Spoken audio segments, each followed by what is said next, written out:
is no need to fear. Underdog is here. Time again for the Underdog Show, starring that champion of champions, Underdog.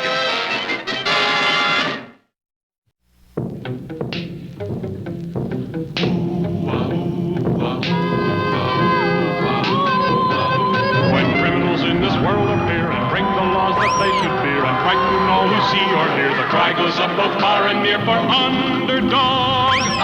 Underdog. Underdog. Underdog. Speed of lightning, roar of thunder, fighting all who plunder. Underdog. Underdog. Underdog.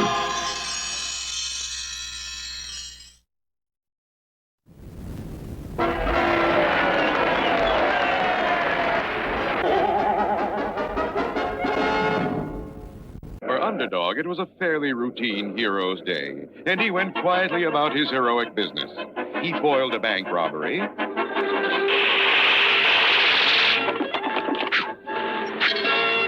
He rescued Sweet Polly from the nuclear robotizer of Simon Barr Sinister.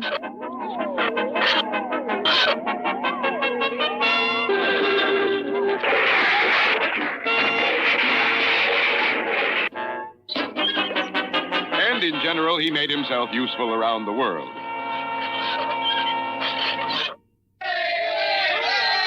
Yet little did he know that a million miles away, across the vast reaches of intergalactic space, events were taking place which would start Underdog on one of his greatest adventures. There, on the faraway planet Zot, ruled the terrible-tempered King Klobber. I'm surrounded by incompetence. Oh! Thunderhead! The only one who could approach him was his daughter, the beautiful Princess Glissando, who was the apple of his eye. How is my little pigeon egg today? Why, what's the matter, tiny one? I want a husband. So then you shall have a husband. But you must have the best. Where is Goggle, my prime minister? Here, sire. Oh, there you are. I want you to go throughout the kingdom of Zot and find the young warriors who would be suitable for my daughter. Don't forget, they gotta be strong. Right, the strongest. Then we'll put them all in the arena and let the best man win. All the finest warriors in the kingdom of Zot were rounded up and sent to the arena where they were to fight for the Princess Glissando's hand. There was Claude, Bode, Gode, Garn, Tarn, Jern, Ram, Ban, and Seed. The best and strongest Zotzers in the land. Let the Zotzing begin!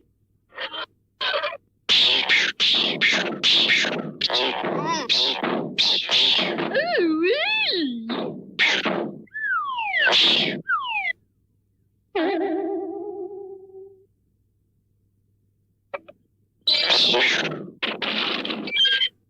Hello, winner! You're mighty Seymour! Well, my little flower, what do you think of him?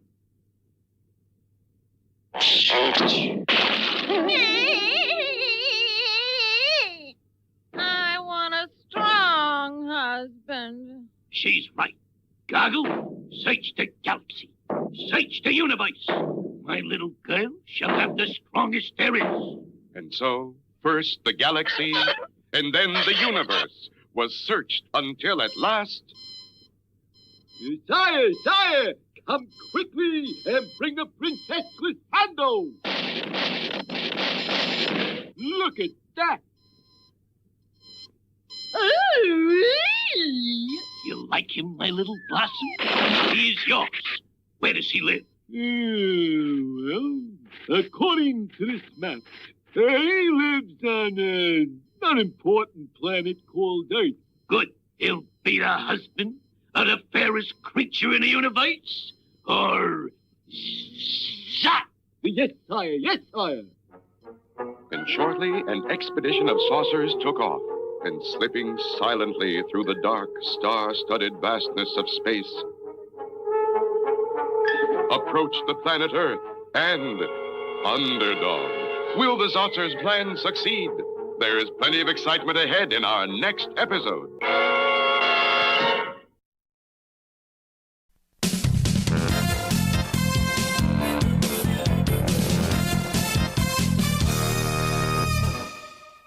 All over the country, boating was becoming a favorite national pastime. Everybody was going crazy over boating. The Megapolis Zoo was no exception. Yak had a boat, Baldy had a boat, Jerboa had a boat, and of course, Tennessee and Chumley had a boat. Chumley, I've just had a great idea. We are going to start a yacht club. What club? Yacht. A yacht is a fancy name for a boat. Yeah, but we don't have any fancy boats. Chumley, that doesn't make any difference. They're always called yacht clubs. We'll have our own. Naturally, I'll be the Commodore. The what it do? Commodore, Chumley. The head sailor, the boss. You're pretty bossy, all right. There. The Megapolis Zoo Yacht Club is now official. And I am Commodore. Hip, hip, hooray! Hip, hip, hooray! Wait a minute. I think the boss of this yacht club ought to be the best sailor. I'm the boss, right? Commodore Jerboa Jump, right? Wrong. I'm the Commodore, you sawed-off kangaroo. And besides, I'm the best sailor. Yeah, you want to race? You want to prove it, huh? You want to race? Anytime. Okay, pal, Saturday afternoon, and the winner is the Commodore, right? Right. We'll be there, smart guy. I'll be calm, the bum. Gee, Tennessee. Commodore, what are we going to do? Jerboa's got a sail on his boat. We'll get a sail too, Chumley. Nothing to it. And so, with a blanket, some rope, and an old broomstick, Tennessee and Chumley rigged up a sail on the rowboat. Wait! What did I tell you, Chumley? What did I tell you? Yeah, Tennessee. Nah, you can't catch me. Turn after him, Chumley. Turn. There's nothing to turn with. Then put on the brakes, Chumley, the brakes. Sure, Tennessee. Where are they? Where? Why, they're... Look out! Hey, Tennessee, how come we sail only one way, but Jerboa can sail anyway? I don't know, Chumley, but we're going to find out. We're going to see Mr. Whoopi. But Mr. Livingston won't let us out. Just leave that problem to me, Chumley. Grab that blanket and come on. And a short while later, a strangely dressed figure was walking toward the main gate of the zoo. Straight ahead, Chumley. We're almost out. Uh-oh, here comes Stanley. Good morning, Effendi. Well, good morning. Charming. Must be from the United Nations.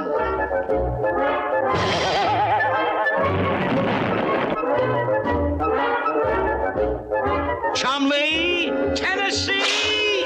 Full speed ahead, Chumley!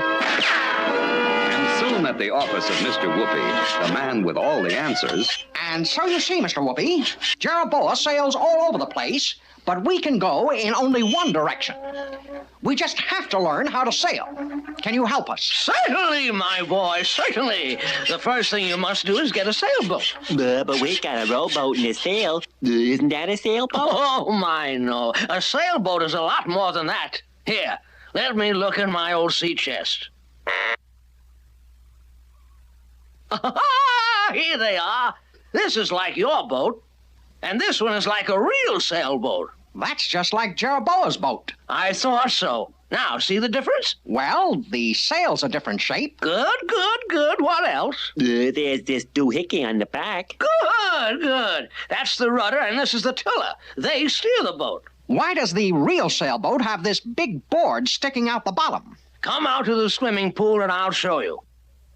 Now, we'll use that fan to make a big wind. All right, Chumley?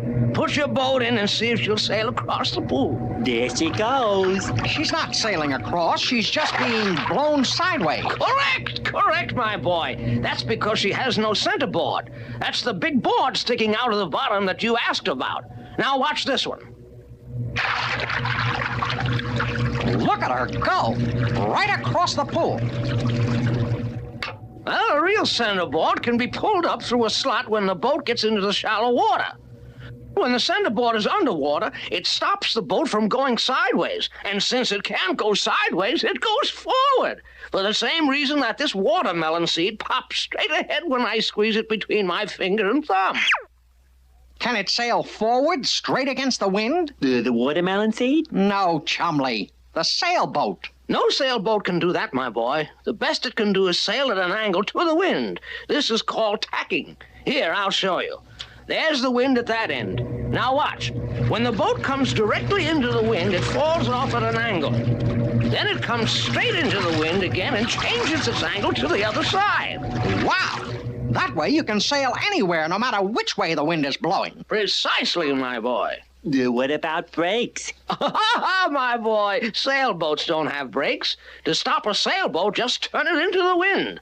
Since there's nothing for the wind to blow against anymore, the boat stops. Phineas J. Whoopi, you're the greatest. Come on, Chumley. We've got a lot of work to do. And so Tennessee and Chumley, full of newly found know-how, hurried back to the zoo and went to work on their boat. They put in a centerboard, they put on a rudder and a tiller, and a new mast with a proper sail. Yo-ho-hee-ho! Yo-ho-hee-ho! And soon they were out on the water, tacking to port, tacking to starboard, sailing all over the lake. Yahoo! Jerboa hasn't got a chance. Look at us go! And somebody was looking. Jerboa Jump was keeping a sharp eye on everything they did. That new boat of theirs is too fast for me. But I'll fix that. There's more than one way to win the race on Saturday. Saturday dawned bright and clear, with a good, steady wind, a perfect day for sailing. As the race began, Tennessee and Chumley quickly took the lead, and it looked as if they were going to be easy winners when... What happened? We stopped, Tennessee. But why, Chumley? Hey! So long, Commodore. I knew it. I knew it. Jerboa did this. And Tennessee was right. Jerboa had tied their boat to the dock with a long line. Good work, Chumley. Now let's go.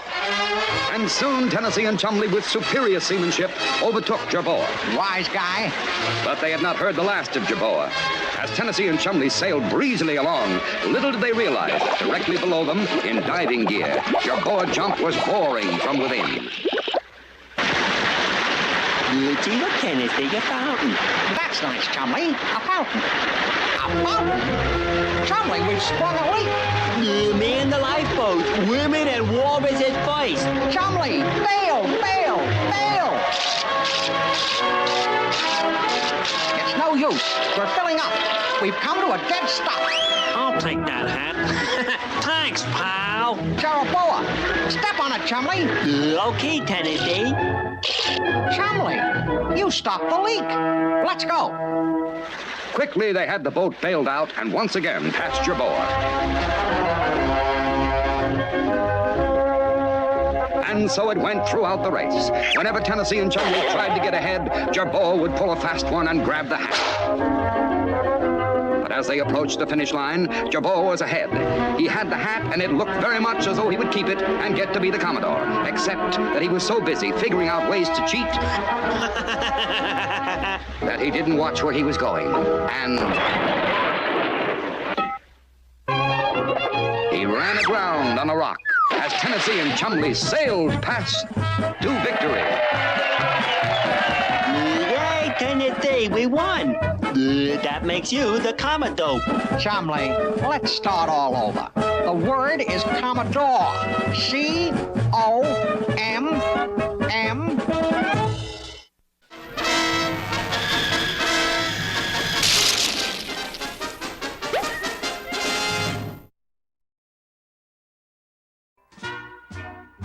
There, Dodge City, the wildest, most ferocious town in the entire West. At least it was until I cleaned it up. You, Commander? I thought Wyatt Earp. Nonsense. Wyatt couldn't handle it, so he called upon me. When I arrived in Dodge City, lead was flying everywhere. The Dalton boys were holding up the bank. The James boys were shooting up the Cactus Cafeteria. And Billy the Kid was shooting anything that moved. I fired a shot over their heads to get their attention, don't you know? All right, you blighters, clear out. I've come to clean up Dodge City. They all lined up in the street. 20 of the roughest, toughest guns in the West. And you had only 5 bullets? Good heavens, Commander, what did you do? My keen eyesight spotted a water tower at the end of the street. With deadly aim, I shot a large hole in it. The water gushed out and washed those desperados straight out of town. And that's how I cleaned up Dodge. Splashing, Commander. Quite.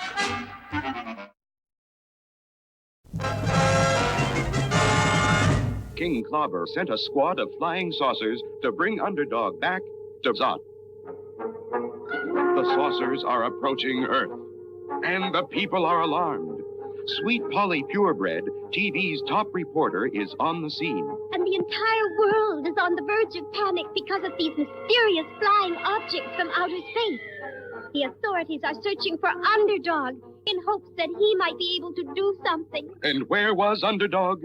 At that very moment, he was going about his hero's business 100 feet beneath the surface of the ocean, battling a submarine that gangsters were using to smuggle goods into the country.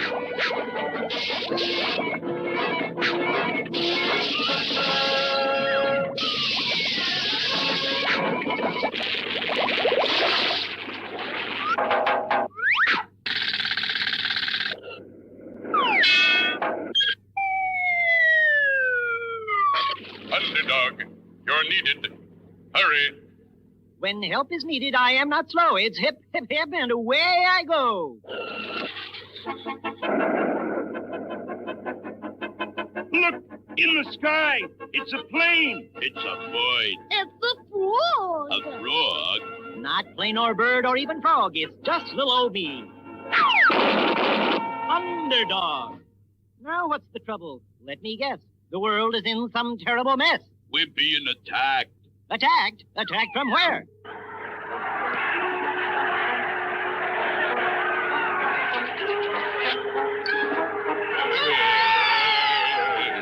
Lightning? Where is the one called Underdog? If it's Underdog you seek, just turn around and take a peek. King Klobber summons you to the planet Zot and commands that you will marry his daughter, the fair Princess Glissando. Behold your bride. She's very striking, I agree, but marriage cannot be for me. Look, Geisling, you can't refuse the royal command. Besides, if we don't bring you back, King Klobber will give us a Zot in the head. What's a Zot? You don't know what a Zot is? No. This. Sorry, friend. Now, on your way, there'll be no wedding bells today.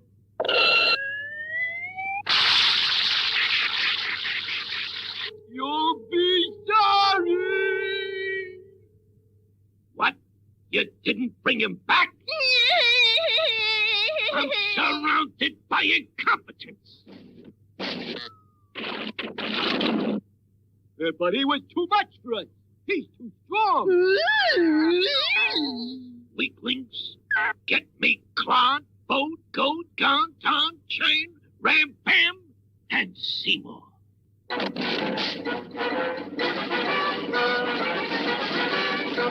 Bring me this dog of an underdog.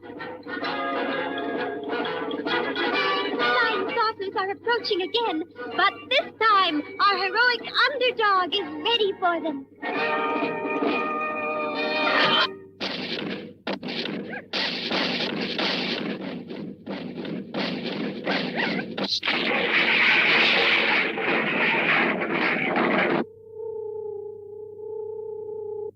Well, where is he? We didn't bring him, Highness. What? You the strongest man in Zot? Oh, I'm surrounded by incompetence. Now call out the army. No one can stand up against the Zot army.